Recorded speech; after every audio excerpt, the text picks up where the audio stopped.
여기까지 한번 작업을 해보시면 되고요. 기본 작업 3을 보겠습니다.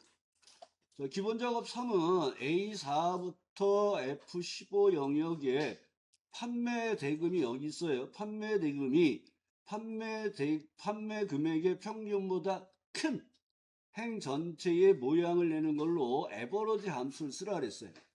그러면 이 오른쪽에다 여러분이 수식을 만들어 버렸어요. 조건부 서식은. 그러니까 판매 금액이 판매 금액 평균보다 커요. 그러니까 판매 금액 평균값은 이 전체가 되니까 얘는 따라가면 안 되는 절대 주소가 되는 거예요. 자, 그래서 H4에다가 포인트 넣으시고 넣으시고 자, 첫 번째 비교값이 F4예요. 주소가 나오면 조건부 서식은 어떻게 하라고요? 달러를 앞에 붙여주세요. 그 다음에 평균값보다 커요? 그러면 크다.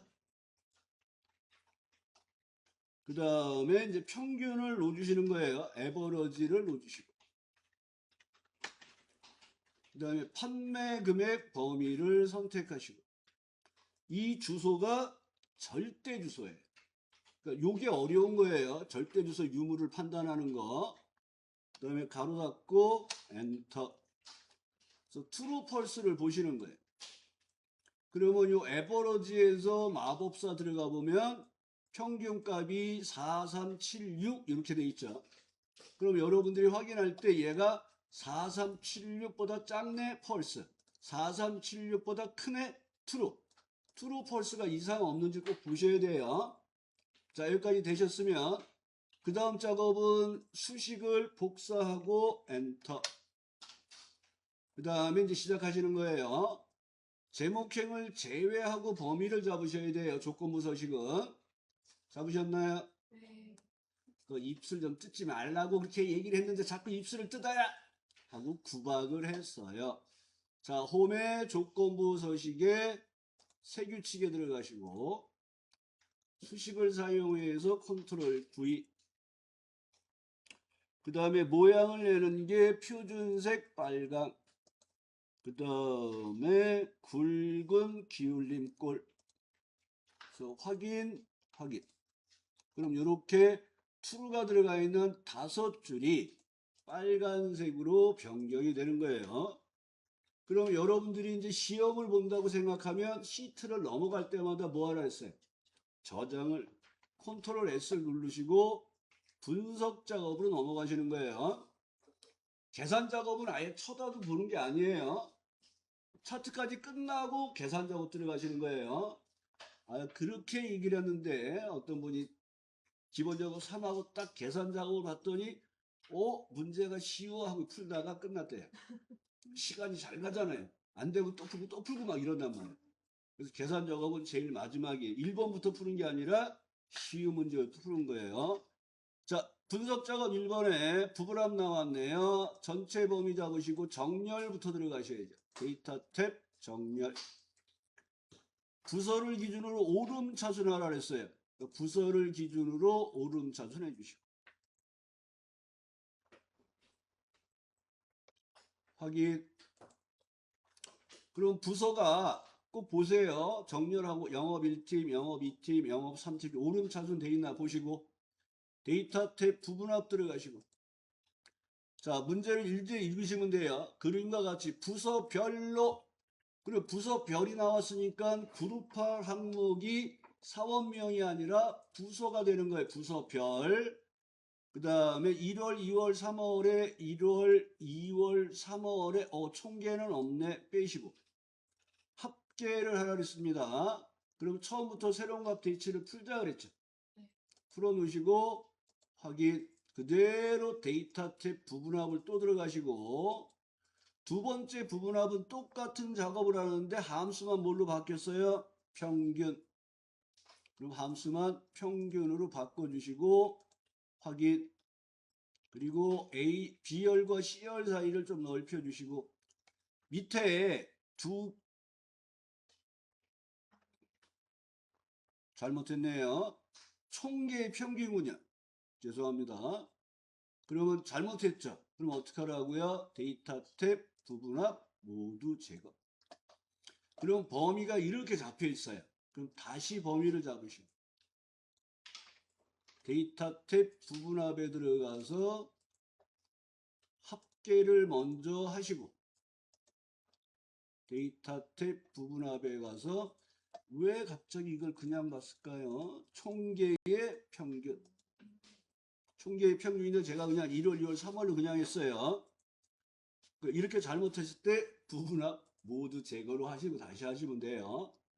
그래서 1번 부분합하고 2번 부분합하시고 두 번째 할 때 꼭 새로운 값 대치 풀렸나 보시고 그리고 밑에서 여기에 두 개의 데이터 여기 160 여기 670 이 두 개를 보시면서 이상이 없네 이 범위 풀리면 안 돼요. 이대로 그대로 표소식 들어갈 거예요. 표소식 보통의 2번 그리고 홈에 들어가서 표소식 보통은 중간에 2번이라고 그랬죠. 여기 중간이 보통 2번 눌러서 범위를 꼭 확인하셔야 돼요. 밑에까지 잡혔는지 확인을 누르시면 작업이 끝났습니다. 그 다음에 부분합은 지금 프린트에 나와 있는 것처럼 항상 정답지가 나와 있어요. 그러니까 얘랑 똑같이 되어 있는지 확인을 하시면 돼요. 되셨나요? 부분합은 이제 좀 잘 되시겠죠? 네, 안 되면 자꾸 연습해 보시고요.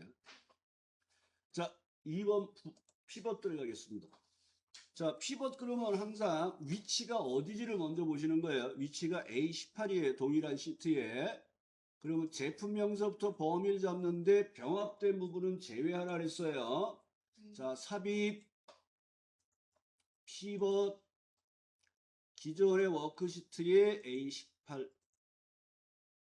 확인하시고 그 다음에 레이아웃 부분을 이렇게 끌어올려 주시고 문제를 다시 읽으시면 돼요.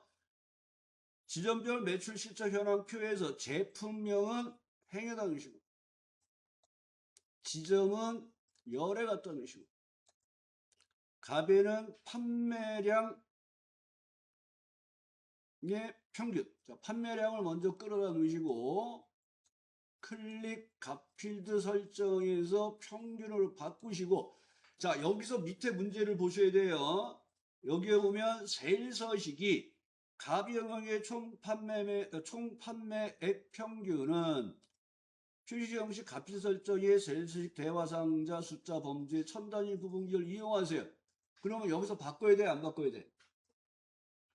여기는 지금 판매량이 두 개를 하라는 게 아니라 얘는 하나만 하라고 돼 있어요.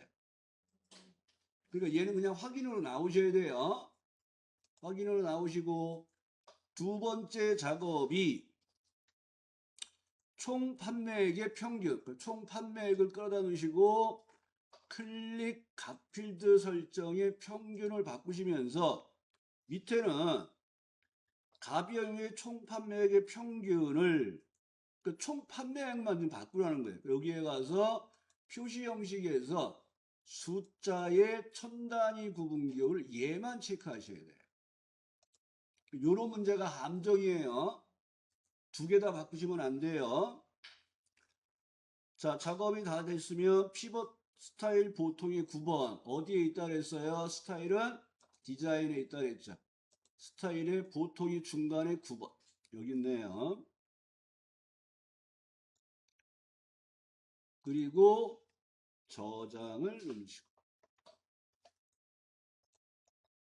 자, 매크로 보겠습니다. 네? 아, 열의 초용을 빼먹었네요. 자, 이렇게 문제를 띄엄띄면 이건 빵점이에요. 자, 디자인에 들어가서 총합계 영역에서 열의 총합계만 클릭하셔서 이쪽 부분을 없애게끔 처리를 하셔야 돼요. 그리고 다시 한번 컨트롤 S를 누르시고 자, 매크로 보겠습니다.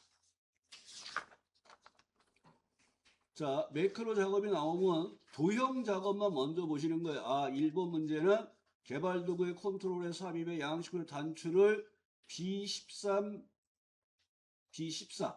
그러면 원본을 복사해서 오른쪽에 두시고 다시 한번 B13, 14 범위 잡으시고 자, 양식 컨트롤의 단추니까 개발 도구에 컨트롤 그룹의 삽입의 양식 컨트롤의 단추를 클릭하시고 Alt 키를 누르고 도형을 그리라 했습니다.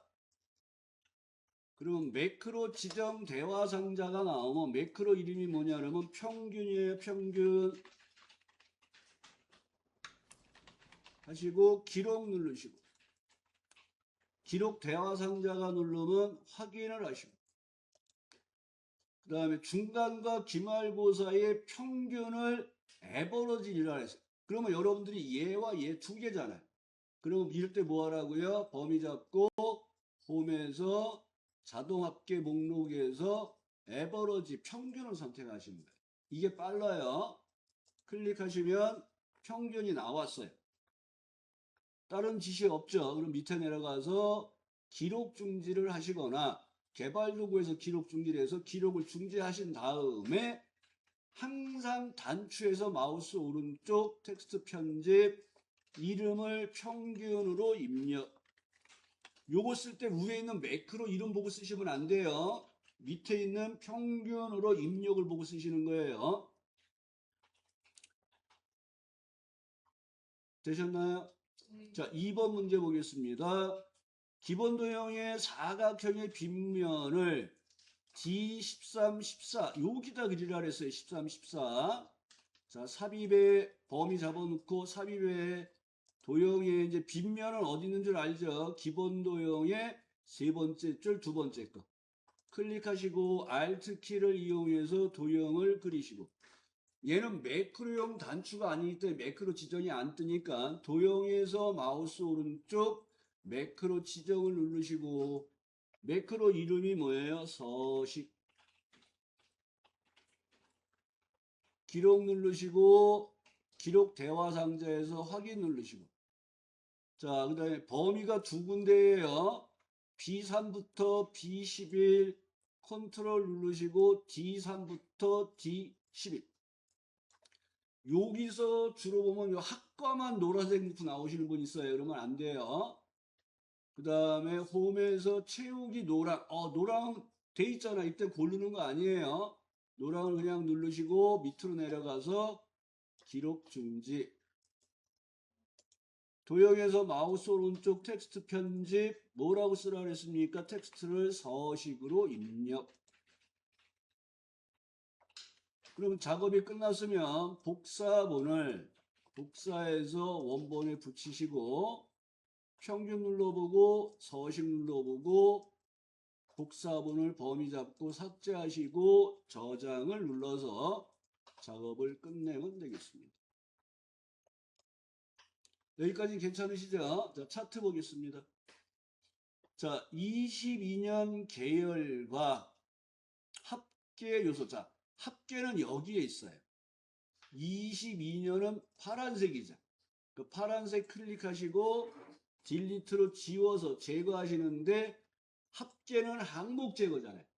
항목은 어떻게 하라고요? 마우스 오른쪽 데이터 선택 행렬 전환 합계 필터 풀면 안 돼요. 합계 제거. 다시 행렬 전환으로 돌아오시면 돼. 요건 해봤으면 금방 되시겠죠? 자, 2번 보겠습니다. 세로 갑축의 최대값 5,000. 기본 단위는 1000이네요. 그러면 얘는 여기 있는 갑축을 변화시키는 거란 말이에요. 어떻게 하라고요? 더블 클릭. 그러면 최대값부터 바꾸지 마시고 얘 기본값을 먼저 바꾸세요. 기본값 500을 1000으로 바꾸면 최대값이 알아서 5000으로 바뀌어요. 되셨죠? 2번. 3번 보겠습니다. 자, 2025년 계열에만 데이터 레이블의 값을 바깥쪽 끝에 표시하세요. 자, 2025년 계열은 지금 색깔 중에 무슨 색을 의미합니까? 노란색 클릭하시고 얘는 변경에 추가해요. 추가하니까 더하기 누르시고 데이터 레이블에 갔더니 정답지처럼 바깥쪽 위에 갔잖아요. 그럼 그냥 클릭하고 나오시면 돼요. 되셨나요? 그러니까 노란색 2025년 계열만 클릭하고 들어가시면 돼요. 그 다음에 범내 클릭하시고 그럼 오른쪽에 범내 서식에서 어디로 보내라고요? 위쪽으로 보내시면 돼요. 그 다음에 이 범례의 도형 스타일이 미세 효과예요. 어디서 알았습니까? 미세 효과가 나오면 도형 스타일 그러면 어디? 서식. 도형 스타일 미세 효과 황금색이 많이 나왔다 그랬죠. 황금색. 네 번째 줄 다섯 번째 있는 거. 찾으셨나요? 클릭하시고 차트 영역의 그림자 안쪽 가운데 테두리 둥근 모습 차트 영역 클릭하시고 그러면 효과에 가서 여기 오각형의 효과 누르시고 그림자 누르시고 미리 설정에서 효과 누르시는 거예요. 미리 설정에서 어디에 누르라 그랬습니까? 안쪽 가운데.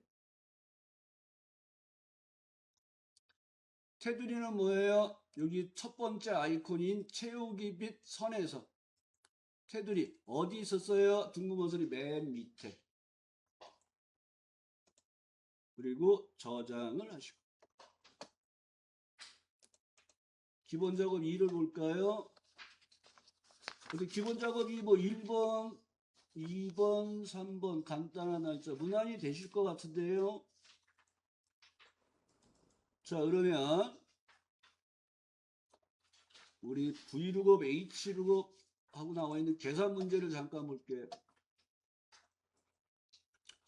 자 우리가 지금 1번, 2번, 3번, 1번, 2번, 4번, 5번이 배운 내용들이에요 사실은. 근데 위크데이라는 것을 1번에 보면 자 계산 작업 1번 보겠습니다. 여러분들은 1번부터 풀면 안 되죠. 그러니까 이런 거 1번 안 푸시는 거예요. 시작하자마자. 5번부터 보겠습니다. 자, 5번. 표 5에서 학번과 학과 정보표를 이용하여 학과를 표시하세요. 뭐를 표시하세요? 학과를, 여기 있는 학과를 여기다 표시하라는 거예요. 그러니까 여기에서 보니까 학과 코드와 학과 교수가 있는데 주어진 문제는 뭐예요? 학과 코드의 앞에 두 글자를 이용해서 그러니까 요거를 찾아서 얘를 뽑는 거예요. 그러니까 여기가 찾아서 뽑을 범위로 절대주사. 이 범위에 1열, 2열, 3열에서 뽑아요. 여기가 문자예요. 방법은 뭐를 써요? 0. 근데 찾으려는 거에 표에 독자적으로 없잖아요. 그러니까 학번에서 왼쪽에서 두 개를 뽑아서 써야겠네요. 그래서 레프트와 V룩업을 쓰는 거예요. 자 그러면 레프트 누르시고 마법사 들어가서 첫 번째 학번에서 왼쪽에서 두 개를 뽑아서 찾으려 갈 거야. 하고 찾으려는 값을 먼저 해결하시고 그 다음에 V룩업 쓰라 그랬잖아요. V룩업. 커서 왼쪽 마법사 들어가서 지금 우리는 찾아서 뽑을 범위를 확인을 했잖아요. 그러니까 여기 A2부터 문의 창작가까지가 찾아서 뽑을 범위로 절대주소. F4으로 절대주소를 주고 이 범위 안에서 몇 번째 열에서 뽑아요. 이 표에서 하나, 둘, 세 번째 있잖아요. 3을 쓰시는 거예요. 방법은 뭐를 써요? 첫 번째는 열이 찾으려는 값인데 문자잖아요. 0을 쓰시면 되는 거예요. 디자인이 뽑혔죠. 내용 채우시면 1번 작업이 되겠습니다.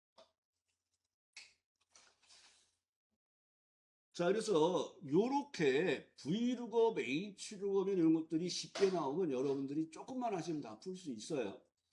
자, 4번 문제 보겠습니다. 카운트 if와 MOD에서 빈도수가 높은 제품의 개수를 구하세요. 했었잖아요. 카운트 if 할 때 제가 설명했던 문제에 대해서 했었잖아요. 그때 구분 코드가 333311 네 글자였었잖아요. 그래서 여기는 구분 코드가 나와 있는 값 중에서 빈도가 높은 게 몇 개야를 구하는 게 그 25년도 기출문제에서 조금 변형돼서 똑같은 게 나온 거예요. 카운트 if와 MOD 쓰는 거. 그러면 빈도수를 구하는 게 MOD잖아요. 능하시고 MOD 싱글을 해주셔야 돼. 싱글 해주시고 얘는 넘버 1, 넘버 2 그러면 그냥 범위만 지정하시면 돼. 그리고 엔터. 그러니까 구분 코드 중에서 최빈수, 빈도가 많은 수는 33이라는 글자가 나왔단 말이야. 그러니까 얘가 몇 번 나왔어를 카운트 해달라는 거예요. 그러니까 앞에다가 카운트 if 넣어주시고 COU 카운트 if 커서 왼쪽 마법사 들어가서 얘는 조건이니까 오려서 밑에다 붙이시고 지금 한 건 조건이에요. 오려서 밑에다 붙이시고 카운트 if의 첫 번째 인수가 뭐예요? 조건을 비교할 범위. 그러니까 우리는 구분 코드 범위가 조건을 비교할 범위가 되는 거예요. 그럼 몇 개가 나왔어요? 4개가 나왔습니다. 그러니까 여기서 끝내시는 분이 제일 안타까워요. 뭐라 그랬어요? and 개를 붙여주세요. 그러니까 여기서 and 따옴표 개를 넣어서 마감을 해주시면 됩니다.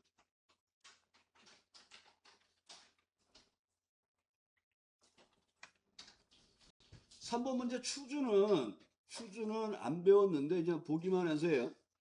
추주 함수도 되게 쉬워요. 얘는 번호에 따라 해야 될 일을 정하는데 예약 코드가 여기 있는데 네 번째에서 하나를 뽑아서 그 값에 해당되는 1이면 일반석, 2면 비진수, 3이면 1등석이에요. 그러니까 얘는 선택 번호를 먼저 구합니다. 미드에이에서 예약 코드에서 네 번째에서 하나를 뽑아요. 그럼 번호가 1, 2, 3이 나와요. 그럼 이 번호에 따라 해야 될 일을 정하는 게 추주함수예요. 1일 때 뭐 하라 그랬냐면 일반석, 2일 때 비즈니스, 3일 때 1등석.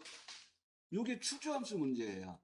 그러니까 이건 월요일날 공부할 거예요. 선택 번호를 구해서 1일 때 뭐 할까, 2일 때 뭐 할까, 3일 때 뭐 할까. 그러니까 추주함수가 나오면 쉬운 문제예요. 근데 얘는 확률이 50% 떨어진다 그랬어요. 확인하시고 내용을 채워보시면 이런 식으로 채우는 작업이 돼요. 그래서 추주는 그러니까 if 함수는 이렇게 했죠. 우리가 조건을 판단해서 참일 때, 거짓일 때. 추주 함수는 선택 번호를 구해서 1일 때, 2일 때, 3일 때, 254번까지 번호에 따라 해야 될 일을 정하는 거예요. 그러니까 if는 참, 거짓. 추주는 번호 1, 2, 3, 4. 이렇게 보시면 돼요. 그 다음 2번은 같이 들어가 볼까요? 자, 2번은 db 함수 중에서 최소값을 구하는데 1반의 최저 점수와 2반의 최저 점수의 평균을 구하세요. 조건을 J9와 K10에 구하세요. 그러니까 D 미니멈과 에버러지를 구하는데 이 문제가 조금 까다로운 문제였어요. 처음 나왔을 때. 왜냐하면 이런 작업을 안 해봤거든요. 자, 우리는 먼저 일반의 최소값을 구해볼게요. 일반. 그러니까 반이 일반에 해당되는 내용을 한 번 더 할게 잠깐 보세요. 일반의 최소값을 구할 거예요. 그리고 여기다가 넣으시고 D 미니멈은 이제 기억하시죠? D 미니멈. 그러면 첫 번째 인수는 표 전체. 계산할 열번은 점수 중에 최소값 구할 거예요. 조건은 여기에요. 일반의 최소값을 구했어요. 그러면 우리는 두 번째가 1반과 3반이죠. 그럼 여기가 두 번째 조건이 되는 거예요. 그러니까 이 조건을 같이 묶어 쓰는 게 아니라 여기 1반의 최소값 구하고 3반의 최소값을 구하는 거예요. 무슨 얘기인지 아시겠죠? 그러니까 그 두 값의 평균을 구하는 거예요. 그러면 여기서는 여러분들이 첫 번째 최소값을 구하고 에버러지 안에 들어가서 두 번째 최소값을 구하셔야 돼요. 그러니까 여기서 에버러지 넣어주시고 마법사 들어가서 두 번째 최소값은 3반이잖아요. 똑같잖아요. 사용하는 방법이 복사해서 붙이시고 J를 K로만 바꾸시면 돼요. 아, 조건이 여기는 K구나. 이제 K로 바꾸시고 엔터하면 두 반의 최저값이 평균이 구해지는 거예요. 그러니까 사용하는 순서가 1반의 최소값 구하고 에버러지 들어가서 2반의 최소값을 구해. 근데 얘네들이 다 기출문제에 나왔던 문제들이에요. 기출문제. 자, 그럼 같이 한번 해보겠습니다. 자, 여기 반 1반을 복사해서 조건에 넣으시고, 반 3반을 복사해서 조건에 넣으시고, 얘는 이제 1반의 최소값을 구할 때 사용할 범위예요. 두 개 같이 잡으시면 안 돼요. 1반, 3반 각각 구하는 거예요. 자, 수식 입력줄에 올라가서 자, 1반의 최소값을 D미니멈에 의해서 구해보겠습니다. 마법사 들어가시고, 항상 데이터베이스 함수가 나오면 첫 번째 인수는 뭐라고요? 표 전체. 두 번째 인수는 계산할 열번호. 몇 번? 이 표에서 이름, 반, 점수. 세 번째 열이잖아요. 그러니까 3 쓰시고. 얘는 조건이 뭐예요? 반이 1반이라 해서 J9, J10만 선택하시는 거예요. 확인하시고, 자, 여기 잠깐 보세요. 그럼 여기다 내가 D 미니멈을 또 써요. 그리고 여기서 뭐 표 전체를 구해서 3번이야, 조건 범위는 여기야, 이렇게 지정하면 얘는 이렇게 처리가 돼버려요. 여기 더하기만 이렇게 들어온단 말이에요. 그러니까 여기서 원래는 이제 콤마를 넣고 들어가든지 해야 되니까 에버러지를 먼저 쓰라는 거예요. 그래서 는하고 D 미니멈 사이에 가서 에버러지 넣어주시고, 마법사 들어가서 똑같은 DB 작업을 또 하잖아요. 복사해서 밑에다 붙이시고, 조건 범위가 J열이 아니라 K열이 되는 거예요. K. 요거만 이렇게 바꿔서 넣어주시면 돼요. 이렇게 되면 조금 여러분들이 이제 하시다 보면 기회가 되시면 요거 숙제를 하시면서도 계산 문제 한두 개씩은 한번 풀어보세요. 그 다음에 여러분들이 지금 아까 다운받을 때 정답 파일을 다운받았잖아요. 그럼 정답 파일을 열어놓고 뭘 하냐면 보기에 정렬에 세로 이렇게 놓으면 두 개가 이렇게 열리잖아요. 기본 작업이 기본 작업 3 계산 작업. 그럼 계산 작업의 내용들을 보면서 여기서 이렇게 보면서 틀렸나 맞았나, 아 65점 65점 여기 4개 4개 이런 식으로. 그 다음에 분석 작업 1 들어가고 분석 작업 1 들어가고 여기 이렇게 해서 정답이 완전 틀려. 이렇게 비교하시라는 거예요. 얘는 채점이 안 돼요. 무슨 얘기인지 아시겠죠? 네. 그래서